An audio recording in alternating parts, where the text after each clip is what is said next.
Aloha and welcome to the Bottom Line with Hawaii Central Federal Credit Union. I'm Amber Millsap, Community Relations Officer, and today I have with me FBI Special Agent in Charge, Steven Merrill. Welcome, Steven. Thank you, Amber. So today we're going to be talking about crypto scams. But before we get into that, can you tell us a little bit about what the FBI does here in Honolulu and I guess elsewhere? Yeah, I'm glad you asked. We're one of 55 FBI field offices that are, of course, around the country. In FBI Honolulu, we cover Hawaii, so the entire state. We also cover the Guam and Saipan and American Samoa areas. So we have a huge area of responsibility, and we balance our work, investigative work, between criminal and national security matters. And we're a very busy office, and we're happy to be here on your show today talking about what we do. Well, we're happy to have you. So just to get right into it, can you tell us, give us a little background on what cryptocurrency is, and for those who are unfamiliar, a little bit about the scam. Times have changed quite a bit in the financial industry. A lot of opportunities exist now for different kinds of currency. Cryptocurrency as an example. So, I grew up, of course, as a paper boy collecting cash payments and things like that. I had a checking account. Fast forward to kids that are doing that today, they may be using cryptocurrency accounts.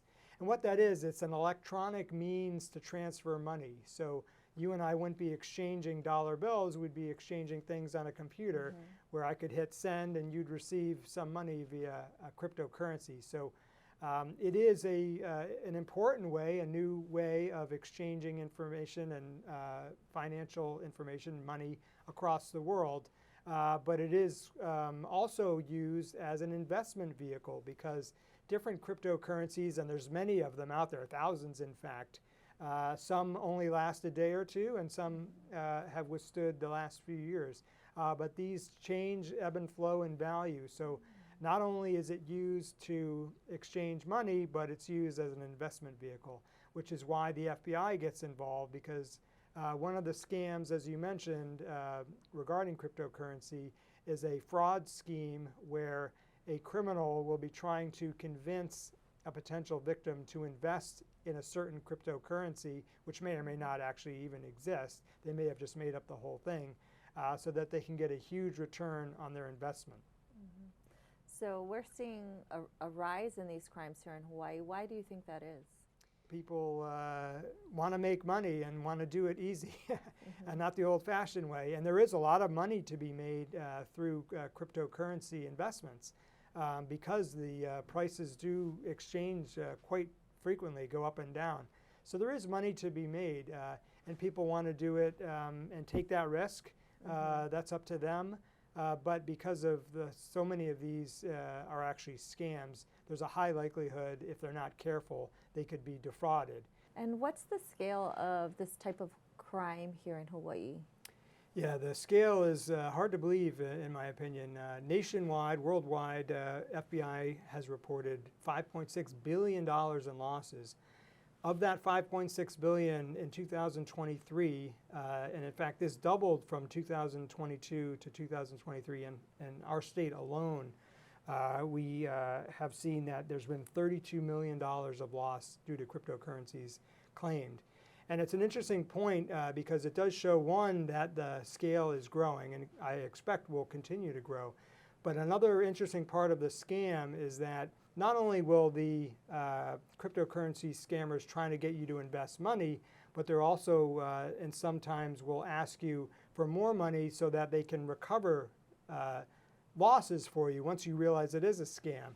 And so this is a red flag. In addition to not paying money in the first place for an investment that is too good to be true, certainly don't pay more money to try to recover the losses that you have claimed already. How do these scams work? The way it works is you'll generally see that our victims will be reached out to by people they don't know. So they may see an ad on a social media site, or someone will send them an email. It could be any way, but generally, like any fraud scheme, they're going to be reached out to by someone they don't know. And the lure is that there's going to be a large amount of money to be made through an investment. So people get involved to make money, and they see this as kind of a get-rich scheme, and people fall prey to that. Can you give us some more examples on what this might look like and some red flags to look out for? Picture yourself, you're in front of your computer screen, you're on your favorite social media site, and you're browsing through with no particular goal, and you stumble upon this advertisement to receive, and I'll make up a number, 25% return on investment. And so, of course, who wouldn't want to get 25% return on investment? Sometimes they advertise 100% more. And so the victims will click on a link or enter into this site, and that's the first mistake, because you're entering into something that you haven't vetted. You don't know what it is. So this takes us into a number of different directions investigatively with the FBI. One, we're concerned about now what information has been transmitted electronically to this website that you didn't know wasn't a vetted site, and then what are you going to now start communicating from that person. So the initial thing is you'll get into a site, you'll start developing a relationship with someone that will communicate with you, return your messages, and they'll start to develop, or try at least, to develop a relationship with you, to give you confidence that what they're offering is legitimate, real, and as advertised. So this may take a day, or this may take weeks or months. And sometimes the smart people will just end it and realize that this is a scam. But once, if they're able to, the criminals are able to develop this level of relationship, they'll start asking for you, the potential victim, to provide money to a cryptocurrency investment. So you're not putting money in a money market, you're not putting money in a bank, not in a credit union. You're giving money through a website or other transaction to somebody that's out there. They are holding your money. Once the criminals have engaged you to that extent where you're now giving money, believing it's a legitimate investment, they will keep asking you to invest and invest more.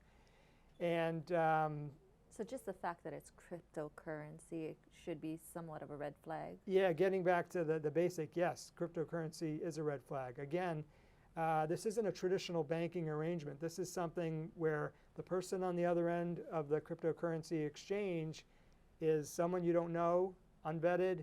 There's not a know your customer requirement on their side. And they're certainly by no means an investment company, and there's many of them out there. So yes, that is a huge red flag. I would advise my friends and family not to invest in someone they didn't know, or God forbid, a website that they downloaded that they had never seen before. So my advice would be, don't enter into this agreement. Don't give money to someone you're not confident is going to be using that money wisely. And don't even download an app or enter into communication means you're not comfortable with. So other red flags to look out for? Yeah, another red flag would be once you've exchanged money and you provided this investment, which is not truly an investment, to the other person, they will ask you again to keep paying until you won't pay anymore. And then the red flag is if you ask for, okay, I want to start realizing these returns that have been advertised for me. I want my money back with a return. They will, the criminals will, of course, push back against that. They don't want to give the money. And they, in fact, will ask for you to pay fees to get that money. It's your money, don't forget. It's not their money. You're asking for your own money. They're asking to pay you fees to get your own money. That is a red flag. And another red flag that's tied along with that, they may ask you to provide money via what's called a Bitcoin ATM. And so, of course, we all financial institutions, if not all, most have ATMs where you could put in your card and get cash out and make transactions. But a Bitcoin ATM is similar, but it's only used for cryptocurrency. So it wouldn't be associated with a bank necessarily, or able to even spit out a $1 bill. A Bitcoin ATM is an ATM that's specifically is for the exchange of cryptocurrency. So another red flag would be go to a Bitcoin ATM and insert more money or use that as a way to make a transaction. So that's a huge red flag to me. I didn't even know Bitcoin had ATMs. I mean, I've heard of Bitcoin. Are there other cryptocurrency ATMs out there besides Bitcoin? There are. In fact, here in our state, we have, unfortunately, well over 100 Bitcoin ATMs.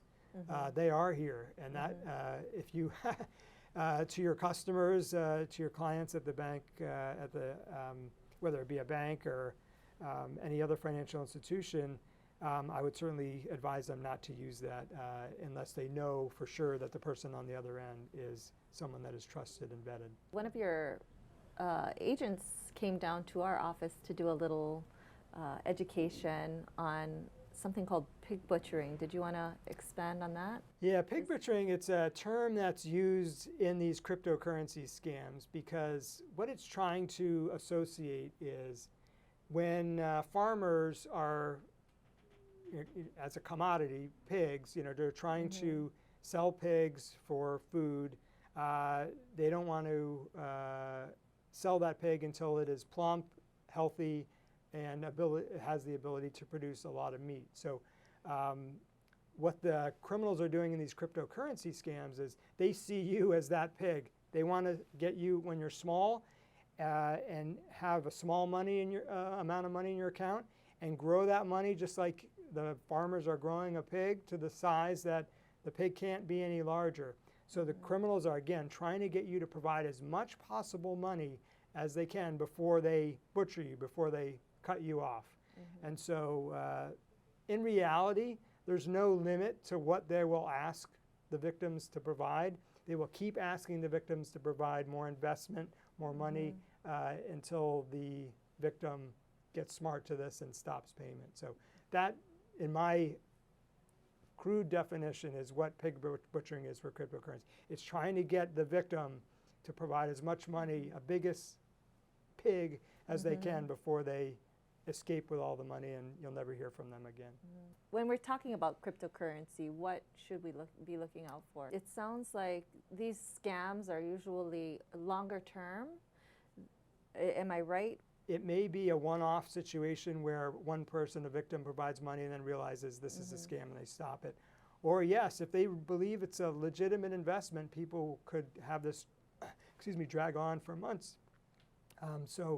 The thing it has in common with the other financial frauds are that, yes, the criminals are trying to develop a relationship with you, trying to con you into believing that this is legitimate.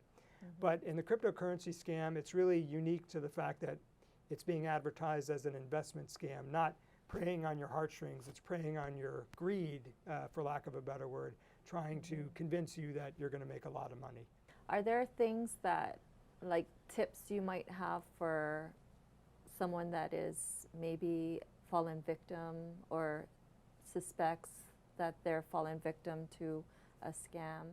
Yeah, my first bit of advice, if you have any question, please report it to the authorities. And whether it be the FBI, local police, other federal agencies, we have in the FBI a clearinghouse website called ic3.gov, the letter I, the letter C, number 3.gov.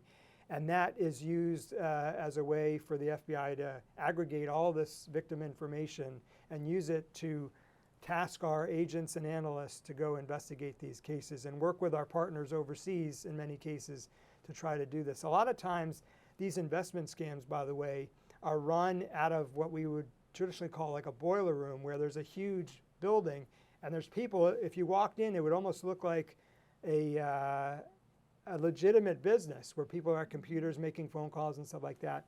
And a lot of these are unfortunately not just happening in the U.S., but happening internationally. So we work very closely with our international partners through our embassy affiliates to investigate these cases.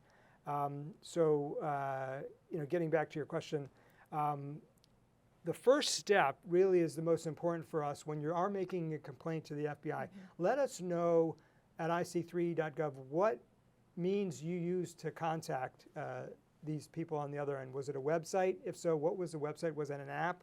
Is it a new app? Where did you download the app from? And what information did the criminals on the other end give you? Did they give you bank account numbers, cryptocurrency wallet numbers, that sort of thing? And how did you transmit money or other personally identifiable information, your name, your date of birth? What did you provide and how did you do it? These are things that can really help jumpstart a case. The amount of money you lost and again, the means by which you transmitted this money is hugely important, because although we have, unfortunately, a number of victims here in Hawaii that lost millions of dollars, as we know, that's been reported, we can now correlate your loss to losses around the world, so that although you may not have a complete picture and maybe we'll be only to provide 50% of the information we need, maybe another person in another state even can provide the other 50%. Now we can tie that together and get a more complete picture, so we can go after and eliminate those threats of people that are soliciting these scams all over the world. So I would imagine, since it sounds like it's happening on your computer, that you might have some evidence. And what would that evidence look like, or would I have a receipt or anything from, my purchase of cryptocurrency? It's very interesting about cryptocurrency. Cryptocurrency is open. All the information that's going, all these transactions that are occurring every second around the world, they are part of a ledger. It's publicly available information. So there's a lot of information that is available when you're making this. Now, you may only see you're hitting submit, hitting send, hitting return on your computer, but what it's doing, it's sending the amount of information or the amount of money that you want to send or collect. It's a date and it's time stamped. It also has your wallet number, and it's not a wallet like a physical wallet. It's a sort of a file on your computer, and that file has a lot of information that's useful that can help us find on the ledger what the exchange was. So it's really beneficial. There's also a hash, and for most people that aren't computer people, it looks like a mess of letters and numbers and symbols, but that's really valuable for us, so our experts can figure out who the criminal is and what their wallet is. So there's a lot of great information out there, more so, in fact, because this is all tracked and open on an open system, identified in an open system, than banking fraud, perhaps. So what if I don't have the transaction information? What should I do then? Yeah, again, make that call to the local FBI office or report it on ic3.gov. Our website and our agents that are standing by, our employees, will ask the right questions and coach you through that. And unfortunately, these scams are so prevalent that we know what questions to ask because we've done so many of these. So just follow the lead. Of course, I'd always recommend sitting down with someone you trust to help coach you through the process if you're unclear about what to do. But really, our ic3.gov is very self-explanatory, and whatever you know, please tell us. We'll find use for it, and whatever you don't know, you don't know. So yeah, don't feel bad, and don't let that discourage you from contacting the FBI. You mentioned ic3.gov, and I know some of our elderly might not be as computer savvy. Do you have any tips for them if they're reporting? Yeah, I'm glad you asked, because my dad, as an example, isn't as savvy as I am on the computer, and when I'm with him, I kind of coach him through this. So that's the advice I would give to people: is sit down with someone who's a little more savvy on the computer, and not just only that, but can offer a different perspective. Maybe more distrustful of soliciting and cold calls than the elder generation might be. So yeah, your friends are your friends, your family are your family, so trust them to do the right thing and look after you, because my goal in the FBI, our goal in the FBI, is to prevent these things from happening so that you're never victimized, and that's one great way to safeguard against that. Thanks for that. And do you have any other tips to avoid victimization? I would stay away from websites and apps that you're not aware of. You shouldn't be someone you don't know shouldn't be directing you where to go on the computer. And again, if the person on the other end isn't someone you know that you're able to vet, figure out some way to vet them. Do they have any references? Can you see them on the screen? Do they have an office? Do they have a telephone number you could call? Make sure of that. And if they're asking you to pay fees, especially through cryptocurrency, that is, to me, a deal ender. I would stop the communication immediately and call the authorities. I know we do a lot of fraud education and training at work, Oh, great. working for a financial institution. And one of the things we tell our members is also, you know, not to click on any links in an email, but also looking at the website. I guess sometimes the web address, it might be a little bit funny in terms of, I guess, might look like fidelity.com, but it's not really. Yeah. Can you speak to that at all? Yeah, you're doing your members a great service by educating on that. Yeah, the criminals learn and they get better and better at this. And what they're trying to do in many ways is to trick us, potential victims. So, for instance, you might see if the word was Honolulu, it might be instead of an O, a 0. And it looks the same on the screen unless you really inspect it. Or the L might be an I or something. So pay close attention. This is great advice for your clients, customers, to make sure that if you're clicking on a link, you know, if you hold your mouse, your cursor over the link, you can see what it truly is. Sometimes it's something as simple as a misspelling, what would look like a misspelling, or a typo, or it could be a link to something that is totally different from what you expect it to be.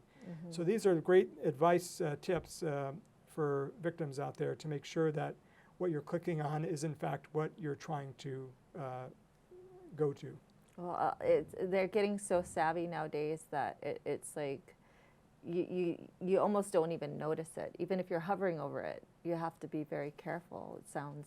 Unfortunately, you're right. Again, like the criminals are getting better and better at this. And they also have the advantage of they don't need every person to respond to their solicitation. They just need 1 or 2. That's in the pig butchering example. They want a big pig. They want someone who can make it worth their while to do this. So they're going to keep trying, and they're going to try to get smarter and unfortunately trickier to try to convince you that you should have confidence in them when in fact you should not. Okay. Well, it looks like we have a few more minutes. Is there anything else you want to share before we close? You know, investing is a tricky thing, and I think everybody, you know, it's up to them on how they want to proceed. But if an offer is too good to refuse, it usually is. And the amount of return on these investments, you use your common sense with this stuff. And trust your friends and family to help you through this process. I'd rather not have you be victimized, so please use your due diligence to make sure that you're not being victimized through these pig butchering or any other cryptocurrency scam. So bottom line, too good to be true? It probably isn't. Okay, well, thank you so much for joining us today, Steven. And I want to thank our viewers at home also for joining us. And with that, I want to say aloha and ahui ho. Thank you.